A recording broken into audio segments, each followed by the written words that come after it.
Okay guys, welcome back to Improving Your English Friendship with Alan. Okay, now we've got a new clip. This is from season 1 again, and this is episode 9. And we're going to take a look at some expressions shortly, but first you need to watch the clip. We're going to take a look at some expressions after. And in this clip, it's all about Thanksgiving Day in the United States. Thanksgiving is a big holiday, and the friends have kind of locked themselves out of their apartment, right? So they're in the hallway, and they're trying to get back into Monica's room, right? So let's take a look, and then we'll look at our first expression. Can you go any faster with that? Hey, I got one keyhole and about a zillion keys. You do the math. Why do you guys have so many keys in there anyway? For an emergency just like this? All right, listen, Smirky. If it wasn't for you and your stupid balloon, I would be on a plane watching a woman do this right now. But I'm not. I swear you said you had the keys. No, I didn't. I wouldn't say I had the keys unless I had the keys, and I obviously did not have the keys. Oh, okay. All right, that's it. Enough with the keys. No one say keys. Why would I have the keys? Aside from the fact that you said you had them? But I didn't. Well, you should have. Why? Because. Why? Because everything is my responsibility? Isn't it enough that I'm making Thanksgiving dinner for everyone? You know, everyone wants a different kind of potato. So I'm making different kinds of potatoes. I mean, does anybody care what kind of potatoes I want? No! You know, just as long as Phoebe gets her peas and onions and Mario gets his tots and it's my first Thanksgiving and it's all burned and Okay, Monica, only dogs can hear you now. The door's open. Here we go. Oh, God. Okay guys, so the first word we're going to look at is zillion. I hope you watched the clip. And so the word zillion, when they were saying it, they said, I've got a zillion keys, right? Now, of course, you guys are familiar, most likely, with million and a billion, and then there's zillion, right? But zillion is not an exact number. Zillion is an indeterminate number, and it means so many, right? So I thought some of you guys might be a little bit confused by that. It's not terribly useful, but if you say, I have a zillion something, you're saying, I have so many or so much of this stuff, right? Anyhow, let's take a look back at the clip, and we'll look at another expression. Can you go any faster with that? Hey, I got one keyhole and about a zillion keys. You do the math. Why do you guys have so many keys in there anyway? For an emergency just like this? All right, listen, Smirky. If it wasn't for you and your stupid balloon, I would be on a plane watching a woman do this right now. But I'm not. All right, guys, now the next expression we're going to take a look at here is smirk and the adjective smirky, right? Because Rachel said to Chandler, all right there, smirky. Okay, now smirky is not very commonly used, but smirk, yeah, it can be used, right? And the meaning is pretty simple. To smirk at someone, it's like kind of a very quick smile. It's kind of, it's like you're being sarcastic, or you just made fun of someone and you smirk, right? You know, like, you know, that is what a smirk is, right? It's like an unfriendly smile, right? So she said smirky, using it as an adjective, but we most likely use it as a verb, right? So to smirk, yeah, something like that. Anyhow, all right, guys, let's take a look at another expression. All right, listen, Smirky. If it wasn't for you and your stupid balloon, I would be on a plane watching a woman do this right now. But I'm not. I swear you said you had the keys. No. Okay, guys, and the next term we're going to look at here is to swear. So this is a verb.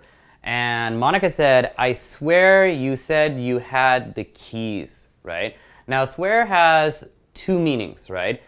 In this context, when they use swear, she's using it in a way that means like promise, right? Like, I promise you something. If I say to you, I swear I will meet you on Friday, I'm kind of saying like, I promise that I will meet you on Friday, right?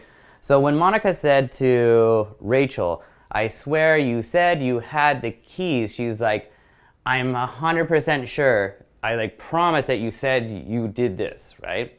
So swear is pretty useful, especially if you want to say to someone that you're trying to be honest or you're really gonna do something. Okay, but swear does have a different meaning as well, right? There is a secondary meaning, but that is not used in this context. If I say to someone, don't swear at me, what I'm saying to them is don't use bad language towards me, right? If you say something bad, you use a swear word, which is, bad language, then somebody might say, don't swear at me. So if I say to someone, hey, you beep, beep, beep, right? And I use some swear words, and they might say, hey, don't swear at me, right? Anyhow, so yeah, remember, two meanings. One can mean to kind of promise, and the other can mean to use bad language. All right, guys, but let's take a look at another expression. I swear you said you had the keys. No, I didn't. I wouldn't say I had the keys unless I had the keys, and I obviously did not have the keys. Oh, okay, all right, that's it. Enough with the keys. No one say keys. Okay, guys, next expression we're going to take a look at here is obviously. So in the script, I think Phoebe said, or actually, sorry, no, Rachel said, and I obviously didn't have the keys. I obviously didn't have the keys. Okay, now when you're using obviously, you're kind of like saying I clearly, or it should be very clear to you that something happened or there is something, right? So if I said to you, like, I don't know, I obviously don't know. What I'm saying is it's very clear or should be clear to you that I don't know, right? Or if I look really, really, really tired because I didn't sleep much last night, I could say I am obviously tired. Like it's very clear to you, you can see me, I am obviously tired, right? Now, there's a little bit of a negative connotation to obviously, like when you're saying to someone, obviously, blah, blah, blah, you're saying it should be clear to you that this is true. Why don't you understand, right? Like if I have a friend and, I don't know, he thinks that I'm totally fine even though I'm sick, I can say like, come on, man, I'm obviously sick. Like, how do you not see this, right? What's wrong with you? Are you dumb? Are you a dummy? Anyhow, so that's obviously, but yeah, very, very useful and very commonly used. But let's take a look at another word. Why would I have the keys? Aside from the fact that you said you had them? But I didn't. Well, you should have. Why? Because. Why? Because why? Okay, guys, the next term we're going to take a look at here is aside from. So I think Rachel said to Monica, aside from the fact that you said you had them. And of course, she's talking about the keys, right? Now, aside from can have two different meanings. One of the meanings is it can kind of mean in addition to, right? In addition to something stated beforehand, right? And it can also mean except for, right?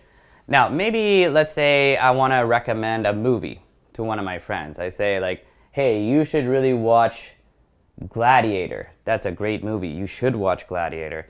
And I could say, aside from the fact that Gladiator is a great movie, and then I could add another thing, it also has great acting in it, right? Or maybe I want to recommend a book to my friend, right? Aside from the fact that the author is great, the book is also very interesting, right? So this is not something that you have to use, but if you do use it, it does make you sound a lot smarter. It's a pretty good term to pick up. Anyhow, guys, let's take a look at another expression. Or actually, our last expression. Why? Because everything is my responsibility? Isn't it enough that I'm making Thanksgiving dinner for everyone? Everyone wants a different kind of potato. So I'm making different kinds of potatoes. Does anybody care what kind of potatoes I want? No! Just as long as Phoebe gets her peas and onions and Mario gets his tots and it's my first Thanksgiving and it's all burned and Okay, Monica, only dogs can hear you now. The door's open. Here we go. Oh, God. Okay, guys, next thing we're going to take a look at here is, isn't it enough that... Okay, now when Monica is using it, she's kind of complaining to everybody, right? Because everybody was complaining to Monica, and she has spent so much time trying to prepare dinner for Thanksgiving. Anyhow, isn't it enough that something is often used when the person is really frustrated or people have been pushing them around and they're kind of saying something back, right? So Monica said, isn't it enough that I'm making Thanksgiving dinner for everyone? She's expressing that, I've done a lot of work. Why aren't you happy with what I have done, right? So let's say maybe I'm at work one day and I've already worked for 14 hours, right? I've been working 14 hours straight. I finally finished this project and one of my coworkers says like, oh, hey, couldn't you add this here? Maybe that would be a good idea. And this is gonna take me a few more hours. And I'm just frustrated, right? And I say, oh, come on. Isn't it enough that I've already worked 14 hours? So I'm trying to say to this guy, like, you should appreciate what I have already done. Why should I do more, right? So isn't it enough that I've already done something, right? Okay guys, so those are the expressions for today. Maybe let's just do a quick recap just to quickly remind you guys. First term we looked at was a zillion. And just remember, zillion is not a definite number. It's not like a million or a billion. It is an indeterminate number. It's just so many, right? Then we had smirky, which is the adjective, and smirk, which is the verb. So remember, smirk is kind of like a quick, kind of unfriendly smile when somebody makes a bad joke or they see something that's not really nice. They're like, right? And then we got to swear, and just remember, swear has two meanings. One is to promise, but the other one is to use bad language. And then we had obviously, which can mean clearly, but also includes a negative connotation to it, that the other person should clearly see this, right? It should be very obvious to them. So, maybe there's something wrong with them. And then we had aside from, which can mean except for or in addition to. And lastly, just isn't it enough that. All right, guys, all these terms here are quite useful. If you do pick them up, it'll definitely help you improve, and I will see you in the next video.